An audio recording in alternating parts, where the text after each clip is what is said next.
혹시 이런 경험이 있으셨나요? 마음은 있는데 몸이 반응하지 않는 것 같은 느낌. 분명히 성욕은 있는데 막상 상황이 되면 발기가 되지 않거나 흥분이 충분치 않아 자신도 모르게 움츠러드는 경우 말입니다. 많은 분들이 이런 상황을 겪으면서 이제는 끝인가 보다 나이 들면 다 이런 거지 하며 체념하게 됩니다. 하지만 이 현상은 결코 이상한 일이 아닙니다. 오히려 지금 이 영상을 보고 계신 60대 이상의 많은 남성분들이 공통적으로 겪고 있는 변화입니다. 그리고 오늘은 바로 이 이야기를 하려 합니다.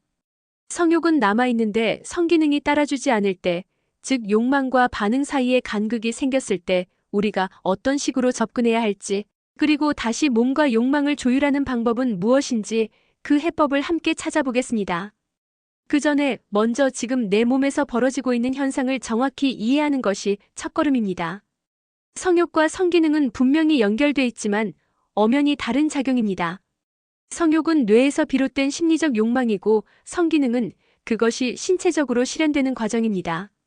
이 두 가지는 청년기에는 거의 동시에 작동하지만 나이가 들면서 이 조율 능력이 점점 느려지고 어긋나기 시작합니다. 특히 테스토스테론이라는 남성 호르몬의 분비가 감소하면 욕망은 있으나 실현이 어렵다는 상황이 자주 발생합니다. 뇌는 여전히 자극에 반응하고 흥분을 느끼는데 성기는 그에 맞춰 반응하지 못하는 겁니다. 더구나 테스토스테론은 단지 성욕을 높이는 데 그치지 않고 발기력과 정서적 활력에도 관여합니다. 그런데 이 호르몬은 40대 중반부터 매년 1%씩 줄어드는 것으로 알려져 있습니다. 그러니 지금 겪고 계신 변화는 어찌 보면 매우 자연스러운 몸의 흐름이라 할 수 있습니다. 하지만 그렇다고 해서 어쩔 수 없다며 손 놓고 있기엔 너무 이릅니다. 성욕과 성기능이 어긋나기 시작했을 때 가장 중요한 것은 이 둘을 다시 조율하는 훈련을 시작하는 것입니다. 즉 욕망을 억누르거나 포기하는 것이 아니라 몸이 그 리듬에 다시 맞춰 움직일 수 있도록 부드럽게 유도하는 것이 핵심입니다. 그렇다면 왜 뇌는 여전히 성적인 욕구를 유지할 수 있을까요? 그 이유는 간단합니다. 뇌는 경험의 기억을 통해 성적 자극에 반응합니다. 젊은 시절 반복된 성적 경험이 신경회로에 남아있기 때문에 시각적 자극이나 상상, 감정적 연결만으로도 성욕이 생기는 겁니다. 이건 매우 긍정적인 소식입니다. 즉, 뇌는 아직도 살아있다는 뜻이고 이를 잘 활용하면 몸을 다시 깨어나게 만들 수 있다는 의미입니다. 그렇다면 몸은 왜 반응하지 않을까요? 이는 혈류의 문제, 근육의 긴장, 신경의 둔감화 등 다양한 요인이 복합적으로 작용한 결과입니다. 특히 음경과 골반 주변의 혈류가 원활하지 않으면 발기는 제대로 이루어지기 어렵고 작은 스트레스나 피로에도 민감하게 반응하게 됩니다. 여기서 중요한 점은 몸의 컨디션이 성기능의 핵심이라는 사실입니다.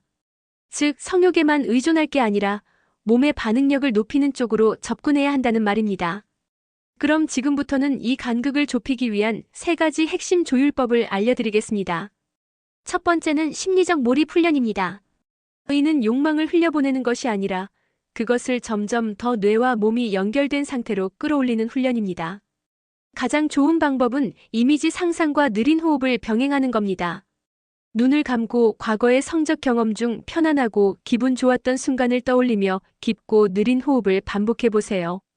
이 과정은 뇌의 도파민 분비를 자극해 흥분을 현실감 있게 만들고 몸의 긴장을 서서히 풀어줍니다. 중요한 건 빠르게 흥분하려 하지 말고 감각 하나하나를 천천히 음미하듯 따라가는 것입니다. 두 번째는 신체 회복 루틴의 확립입니다. 뇌의 욕망이 몸과 연결되기 위해선 혈류와 호르몬, 근육 상태가 어느 정도 기본을 갖춰야 합니다. 이를 위해 아침에는 햇빛을 받으며 15분간 산책을 하고 잠들기 전엔 회음부 스트레칭이나 골반 이완 호흡을 해주는 것이 좋습니다. 이 습관들은 몸의 순환을 돕고 부교감신경을 활성화시켜 성적인 감각을 받아들일 준비가 된 상태를 만듭니다. 이 과정이 반복되면 어느 순간 뇌와 몸이 다시 유기적으로 연결되기 시작합니다. 세 번째는 결과에 대한 집착을 줄이고 과정에 집중하는 태도입니다. 성욕은 즉각적인 성적 반응을 기대하게 만듭니다. 하지만 그 기대가 충족되지 않으면 좌절로 이어지고 반복되면 심리적 위축이 심해집니다. 그래서 필요한 건 결과가 아닌 감각에 집중하는 연습입니다. 사정을 목표로 하기보다는 접촉의 감각, 호흡의 흐름, 감정의 파동 자체를 느끼는 것이 훨씬 더 깊은 만족으로 이어질 수 있습니다. 실제로 최근 한 연구에서는 성기능이 저하된 65세 이상 남성들에게 사정없이 감각에만 집중하는 자위훈련을 4주간 시행했더니 스트레스와 긴장이 줄고 발기 지속 시간이 늘어났다는 결과가 나왔습니다. 몸은 자극보다 안정과 기억을 더 잘 반응한다는 증거입니다. 이쯤에서 질문 하나 드리겠습니다. 여러분은 성욕이 있을 때 어떻게 반응하시나요? 무시하고 외면하시나요? 아니면 억지로 자극을 주려고 애쓰시나요? 그 어느 쪽도 몸에는 도움이 되지 않습니다. 성욕은 결코 부끄럽거나 숨겨야 할 게 아닙니다. 그것은 뇌가 아직 살아있고 인생에 대한 의욕이 남아있다는 증거입니다. 다만 그 욕망을 현재의 몸 상태에 맞게 조율하는 방법을 배우는 것이 필요할 뿐입니다. 성욕과 성기능이 어긋날 수 있다는 걸 자연스럽게 받아들이고 그 간극을 부드럽게 메워가는 것이야말로 지금 우리 나이에 맞는 가장 건강한 성의 태도입니다. 마음은 뜨거운데 몸이 느리다고 해서 실망하지 마세요. 오히려 그것은 새로운 방식으로 몸과 마주할 수 있는 기회일 수 있습니다. 앞으로의 영상에서는 성욕을 건강하게 유지하는 뇌 자극법, 그리고 몸을 자극 없이도 민감하게 만드는 감각 회복 훈련 등 좀 더 실전적인 이야기들을 나눌 예정입니다. 다음 영상에서 함께 이야기 나누겠습니다.